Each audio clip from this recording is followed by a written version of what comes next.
Ready, sweaty. Ready, sweaty. I forgot to put my lipstick on. You It look looks pretty. like you got done. There's the things in the Zoom that can make you look pretty without putting on lipstick.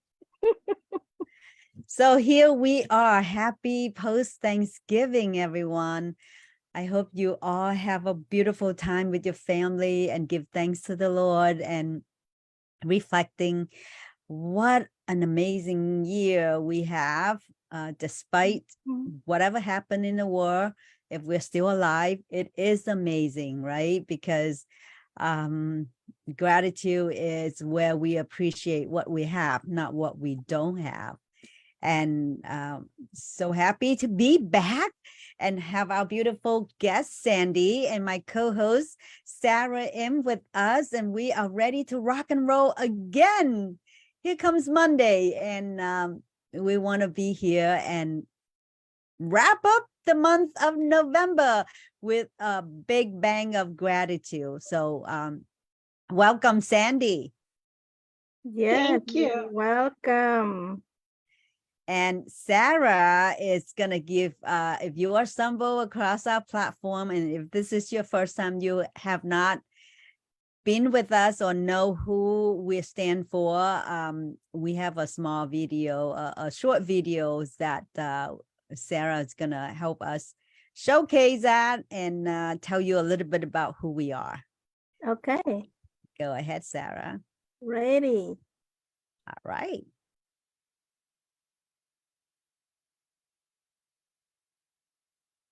From Surviving to Thriving is a Facebook Live podcast hosted by two former refugees, Sarah M. and Lee Tran. Moving from surviving to thriving was an essential skill set they learned as refugees. They are passionate about using those skills to benefit others. Host Sarah M., originally from Cambodia, is the author of How I Survived the Killing Fields.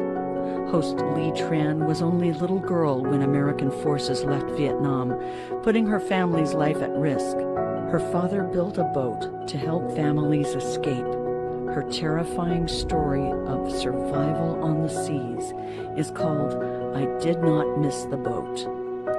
After a rocky start in life and years of obstacles to overcome as refugees in a new country, both women learned what it takes to go from surviving to thriving. As authors and keynote speakers now, they created this podcast so their stories can benefit others. The podcast also supports their passion project, Refugee Film School. From Surviving to Thriving brings you lessons from those who have learned the skills that you can use to move from surviving to thriving. Well, thank you. Thank you for showing that tape. And I want to remind everyone to our audience that this was the tape that produced and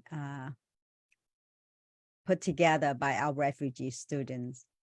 And it really showcased our stories. Sarah and my story slightly different, but we all have the beautiful same ending that we are thriving, and we're here to share our story and the story of our guest speakers, of our people who've been through a lot of challenges to be here and share with us what they have done, so you also can take notes and be hopeful and be thriving. And if you do have a thriving story, we would love to have you here to share with our audience and with us as well.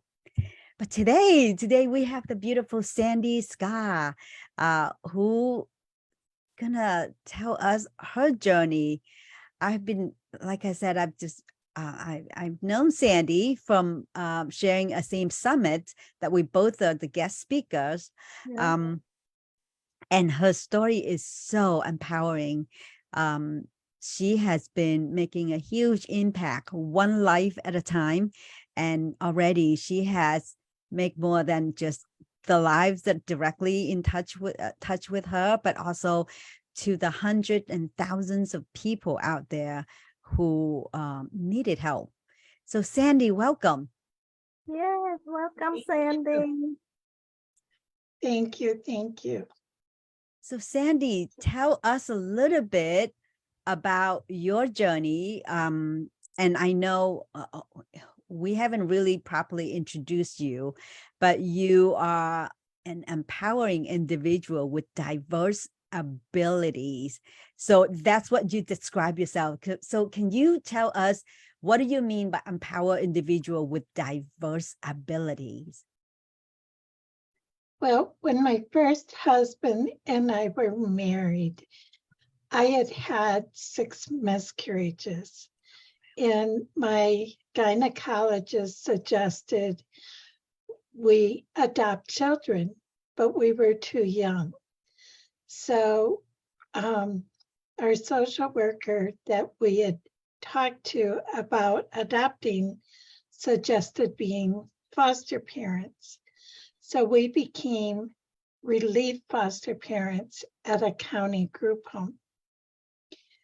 And that's where we met our first foster son, Paul.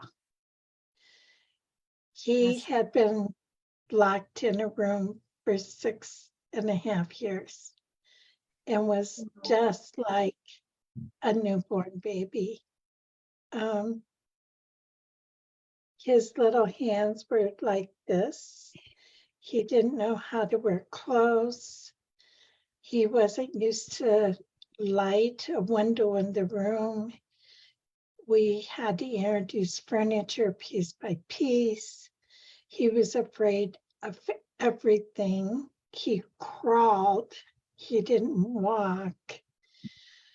His brother Benjamin would put him outside on a log chain when he would go to school, and he knew it would be nice out because he knew it was important he get sunshine, but he didn't know how to take care of Paul. So, and he didn't want to turn in his parents. So the authorities If I could had stop to you right there, if I could stop you right there, it's mind blowing. It's really mind blowing to hear somebody would treat their own children that way. And first of all, did you ask to have special needs children when you want to foster a child? So how did it lead to Paul, who was 6.5 years old and have gone through such a traumatic experience? our hearts went out to Paul, and we just created this bond with him, and he began to trust us. So they just give And you a bunch of picture and say which one do you want without, or how? Yeah. So I am curious because I have not gone through, I have not known anybody who's going, like, I know them, but I didn't know how's the process of selecting. Do you have a choice? Do you ask for a specific? No, nothing. No, it's well, more like in Paul's situation, we were at the county group home when he arrived. Mm. And so we immediately started working with him. And so over time, we were able to bond with him and make progress with him to the point that he trusted us enough to take him out into the community and eventually to our home. Mm. And eventually we were able to have him as our first foster son. Don't Paul's parents be locked up for treating their child that way? This is back in the 80s. Uh-huh. And the laws were way different. Oh, really? Mm. Wow. Wow. But But this still happens now. Wow. Kids get locked away even now. Wow. So how did they know who? My question is, how did Paul's parents given up Paul to be to be in the foster care? Did somebody turn them in? What happened was Benjamin's grades started falling, and the principal called him into the office and said, "You're a straight A student. Why is your grades falling?" And finally, he opened up and told him about Paul. But he did not want to turn his parents in. He didn't want to be the person to testify against his Okay. parents. How old was Benjamin? He was either a junior or a senior. I think he Okay. might have been a junior. Okay. And so the authorities had to wait until Paul was at least 6. I think it was actually 6.5. So they could prove he was actually born and then go to the house to find Paul. And then they could take Paul away and take the parents to court to terminate their parental rights I see. and make Paul a ward of the court. Whoa. This is devastating. When I read that, I was like, what parent can do that to their child? And Paul was disabled or have some challenges in his life? Paul was nonverbal, Okay. still is nonverbal, cerebral palsy, autistic. Wow. Mm. God bless you, Sandy. Really, God bless you for doing Yes, such a beautiful things. God bless Paul and God's spirit and the angels who kept Paul alive. Yes. Paul was at a major hospital having his cleft palate repaired, and they were going to do, or not his cleft palate, but his hair lip repaired, and they were going to repair his cleft palate, but the parents got word about a social worker filing a report of abuse. And so they removed him in the middle of the night, and nobody heard from Paul about Paul until my husband at the time and I arrived with Paul at the same hospital. And they were able to look up the old records. And when you and your husband foster care for Paul, was it a challenge that you did not anticipate? And how did you work through those challenges? Patience and prayer. Prayers. And your heart, Patience. your love for him, Yeah. your compassion. How amazing. Yeah. How amazing is that? He's a wonderful young man. I mean, he's just How old is He's Paul a- now? 57. Paul is 57. Wow. Is he able to converse, or he able to express his feeling on paper or He can't express it on paper, but I say he talks more than I do. what a blessing. This is the gratitude, the ultimate gratitude of the month of November, that we are talking about gratitude, to see something fruitful like that. Well, thank you so much for your loving heart to turning someone like Paul, to be able to express himself, even not just on paper. You saved his life.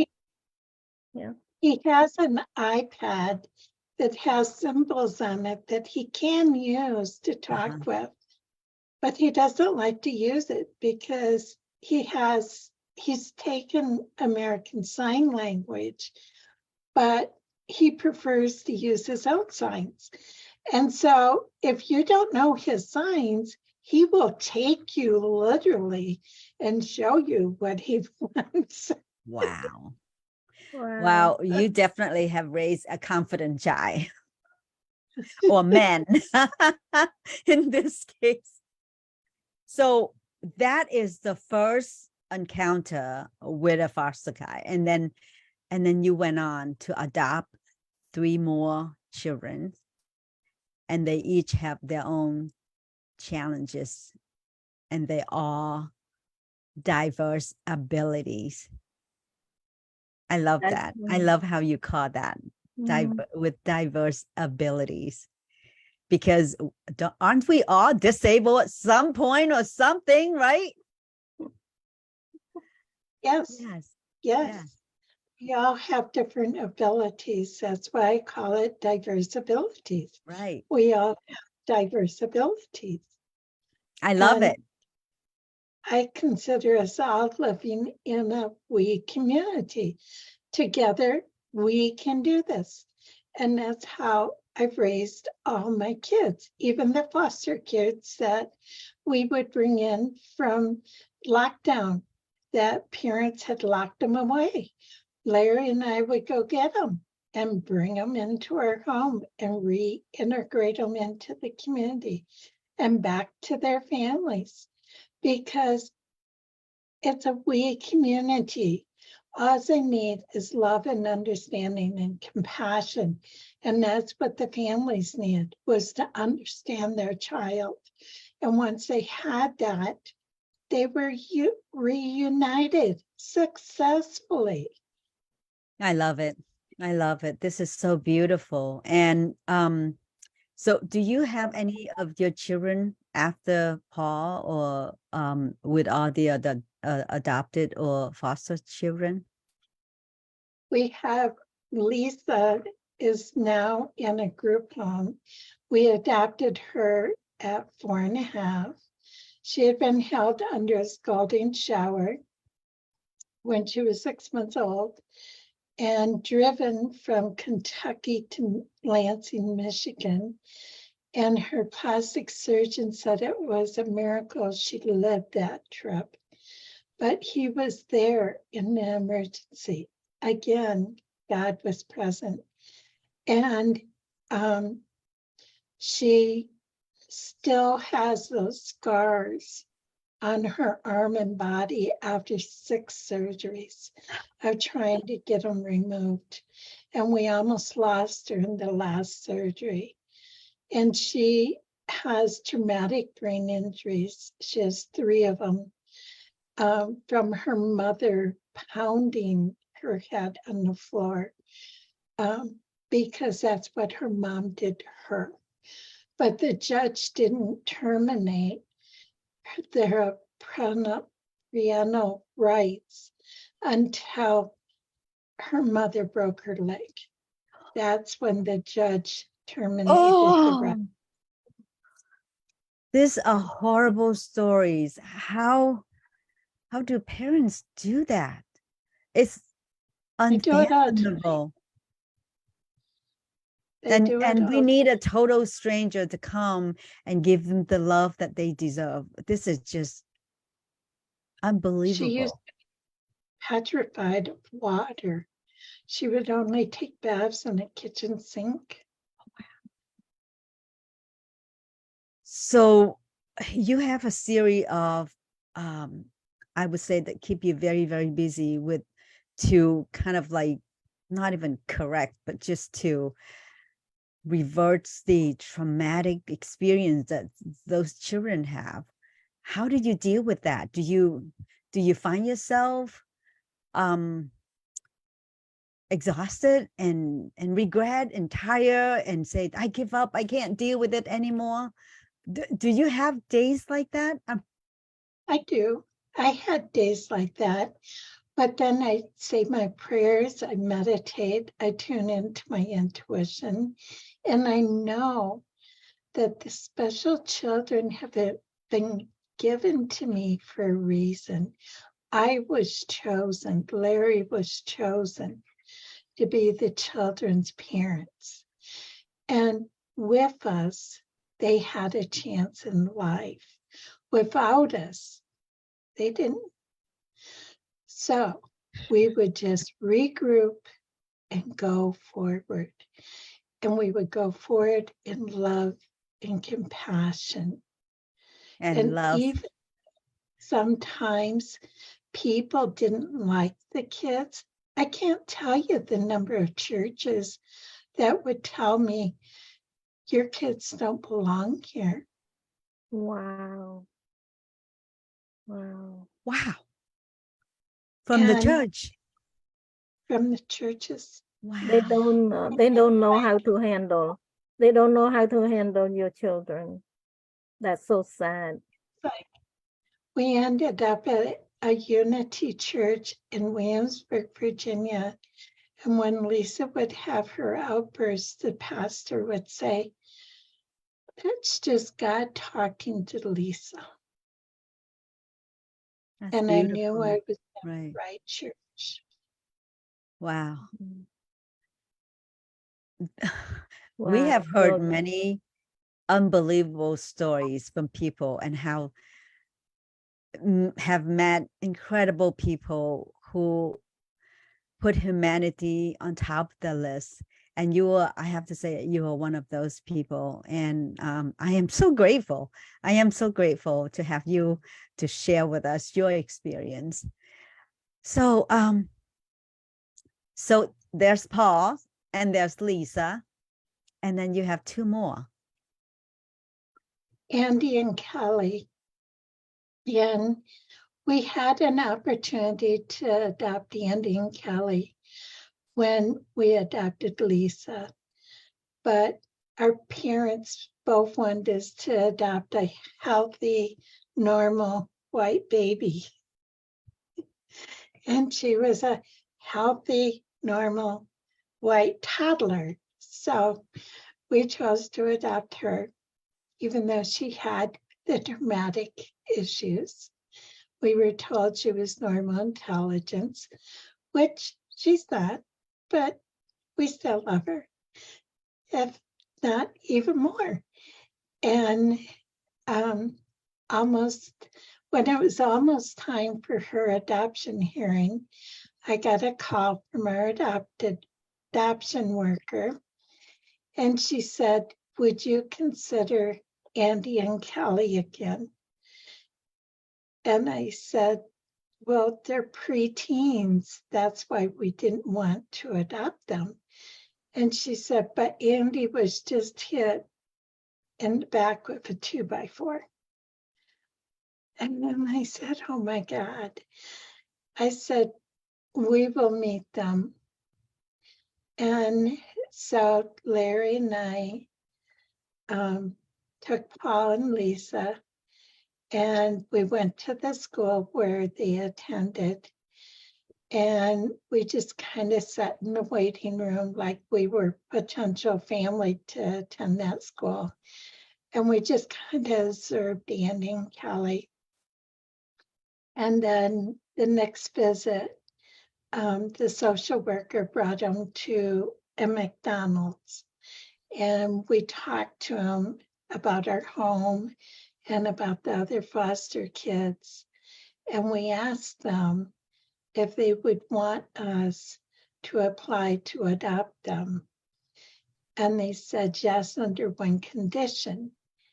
And that was that we would help them find their birth parents. Are they related? And yes, their natural brother and sister. Okay. Mm. And I said, absolutely, we will help you. So we went through the hearing and we adopted Andy and Kelly. Wow. Andy has a learning disability and scoliosis. Kelly had, and he's also fetal alcohol syndrome. Kelly is fetal alcohol effect, which means she has a high IQ, but she doesn't have the frontal temporal lobe functioning. So her consciousness, to make the frontal temporal lobe decisions that most of us do normally, she really didn't have that, even though she was very highly intelligent, Right. which was difficult to deal with, because that was the only thing that was really wrong with Kelly. Neither one of them qualified for special ed. And so, what was funny about all four kids is Lisa and Andy looks just like me.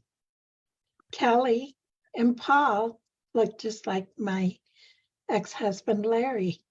And when we would tell people they were adopted, they wouldn't believe us. Wow. Well, I guess it meant to be in a sense. That's just amazing. So when you divorced with your husband, you take on all four kids by yourself? No, we gave them a choice because all of them were over 18 except for Lisa. So Lisa came with me and the others wanted to stay with Larry. Okay. So that was fine with me, but I really had my hands full with Lisa. I'll bet. I'll bet. So you did not go through like foster and then transition into adoption. You just go ahead and adopt them. Oh, wow. We adopted all four of the kids. Paul, we waited till he was 11 because I wanted him to be able to say yes. He wanted to be adopted and nod his head to give him permission. That was important to me. So we waited to adopt Paul. And Lisa and Kelly and Andy, it only took a year to adopt them. But the other foster kids came and went in our home. Some were there longer than others. Some were there 5 and 6 years. But Kelly tragically died in 2011. And now we're raising her son, Joseph, who also has diverse abilities. Wow. Wow. They are so fortunate to have you in their life because their life would be not the same without you on earth. You're definitely the chosen one. I feel like I'm the chosen one. I was chosen for this path. Right. And so you didn't stop there. As I understand, you took what you learned and also expanded to help other families. Now tell us a little bit about directed choice and self-directed choice and the agency that you advocate for. So I created an agency called Self-Directed Choices here in New Mexico. And we have 23 staff and over 600 clients. And we cover the entire state. We have staff that speak Spanish and Navajo. And we help people that are at the self-directed Medicaid waivers. And then what I also do is I advocate for people's rights and empowerment nationwide and internationally. So I try to connect people all over so that they too can realize that their dreams can come true. Because every one of those 600 individuals has a different plan and a different budget that meets their needs. And those needs are based on whatever they need at the time. And if they change, we just change their budget and their plan. So help me understand, is it meaning that you help them find resources and you connect them with a government agency that would be able to fund for what they need? No? No, this is a Medicaid waiver, which means they've received an allocation, so a funding amount that was given, not really given, but allocated to them I see. through the Medicaid waiver. And based on that allocation, my staff meets with them to determine what their needs and wants are. I see. And then we look at where the services are in their communities. And everybody is unique and different. Right, right, Somebody might need behavioral therapy. Somebody might need speech therapy. right. Somebody might need an adaptive play set. Mm, Somebody might need employees, mm, or they might want to hire an agency, or maybe they just want respite care on their budget. You can have transportation on your Right. budget. So like my son Paul is going to the MEVIA waiver, which is a self-directed waiver. He's going to have respite.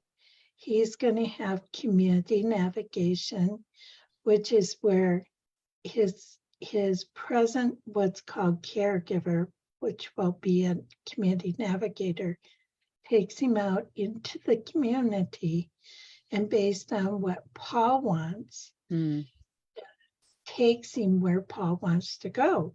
Does okay, Paul want to go bowling? Does Paul Right. want to go to movies? Does he want Right. to go shopping? Where does Paul want to go today? right. So a lot of people have no idea where to find those kind of help. And you are there to help them. You consult with them and navigate and help them, point them to the right sources for the help that individually cater to their unique needs. And every state has Medicaid waivers, Okay. and people don't realize that they can qualify for those waivers. Right. So what, when you say waiver, why do you call it waiver?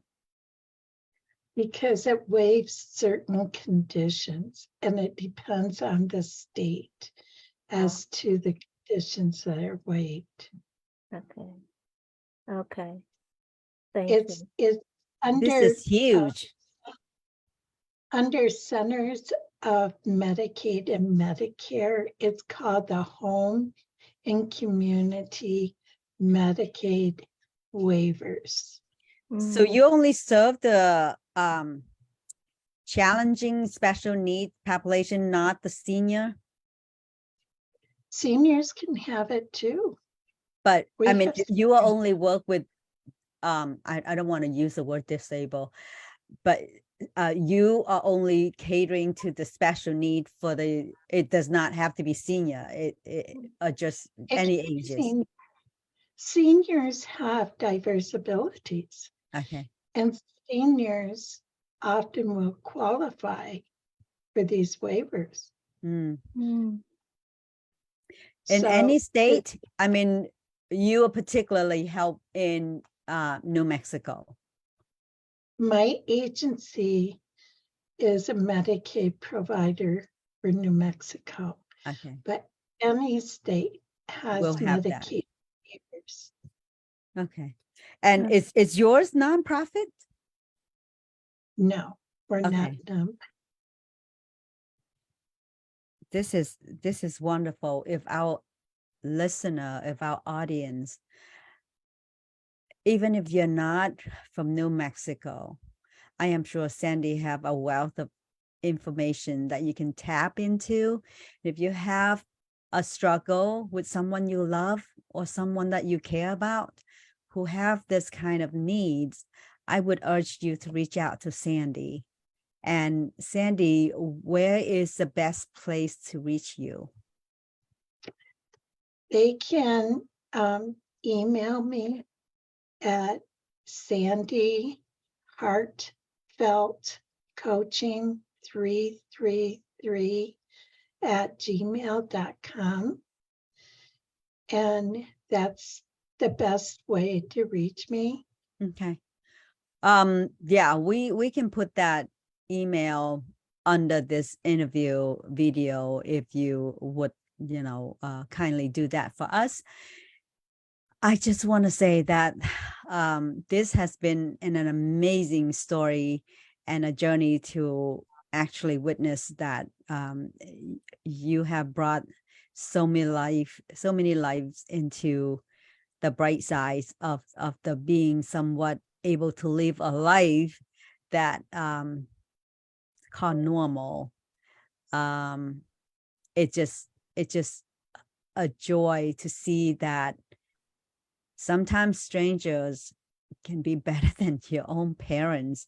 It is just really sad to even hear that, but that it is so hopeful to see that there's so many people out there who are so compassionate about doing the right things for human right and to treat everyone with dignity. It's so important. And there's so many kids waiting for homes, both adoptive homes and foster kids, especially with diverse abilities. Right. Well, And I want if people have questions about that, Mhm. feel free to contact me about that as well. Awesome. So I actually gonna copy your email address and paste it on the Facebook group. So when people are looking for the information, we'll have it right there. That's great. I see Sherry Etchison is watching and say Sandy is wonderful. Yes, for somebody who's doing all the work that she's doing, I would say that she is probably more than wonderful. She is an amazing human being, and I'm so glad that you were able to be here to share your story. And sometimes the parents give you life, but not necessarily give you what you need or treat you the right way, and that's sad. Sometimes parents, I think, get overwhelmed and don't know what to do, and Right. they're afraid to reach out. Right. But that's incredible to even hear that you're being locked up by your parents. I'm just speechless when I hear that, when I read that. But thank God for people like you, Sandy, who are doing the work that only God can call. But that is the gratitude that I Only think you that lose we your need to know, voice. that there's We always cannot hope. hear you, Even the hon. worst scenario out in the world, there are still hope. And doesn't matter what God give you embrace it, and there's somebody's gonna be out there, look out for you and help you. So I'm so glad that Sandy, you're the one. If there is an advice that you can give to our audience about if they see somebody been mistreated like that, or they themselves have sort of overwhelmed because they have a special need child and they don't know where to turn or what to do, what's the most simple things that you can advise them? Reach out for help. It's okay to ask for help. I used to have pages and pages of notes, and people wouldn't call me back. And if you're one of those individuals, reach out to me. I will Right. call you back. Right. But if you're overwhelmed and over your head and you just can't take it anymore, it's okay to call the authorities. Right. It's okay to take a break. That's very true. We do turn into an anger problem. Sometimes we are overwhelmed and frustrated. So I think, the best thing is to talk it out, reach out to somebody professionally. They can give you and point you to the right place to seek for help. And thank you so much for all the work you do, Sandy. I couldn't find a better person to wrap up our month of gratitude in November than you with your incredible story. And with that said, there are some people out there, but mostly family are loving each other. And I said that we just passed through this Thanksgiving, and I had a really wonderful time with my family, making a long trip to see my family, and it was worth every single minute of the long drive. And I hope everybody out there can find a way to make the family better, because after all, that's all we have. And family does not have to be blood. Sometimes family are the people who care for us, and the family are the people that we love and compassion about. Sometimes family is not a choice, right, by blood, but I want to say that there's plenty of love out there. Find the place that you have the love and immerse yourself in it and call that your family. Yes, amen. Amen. Yes. Well, thank you so much. We were very refreshing taking a week off. And we want to promise you that December is going to be a fun month. We have lined up a few story of reflections and whatnot year end, but we also have some entertainment, music, food, displays, and also a couple of very festive holiday themes. So we hope that you will come back and help us celebrate the year end of December. And I think we do have Sarah, we do have a week off also in December, right? Quick look. December, yeah. Yes, I think we have the last week. We have full. We are full in December. We are full, but we do have our last show of the year is December 22nd. It's very close to Christmas Eve. And we're going to have Kathy Barrow from Mexico going to play some recording video quartet for us. And I'm really excited for that.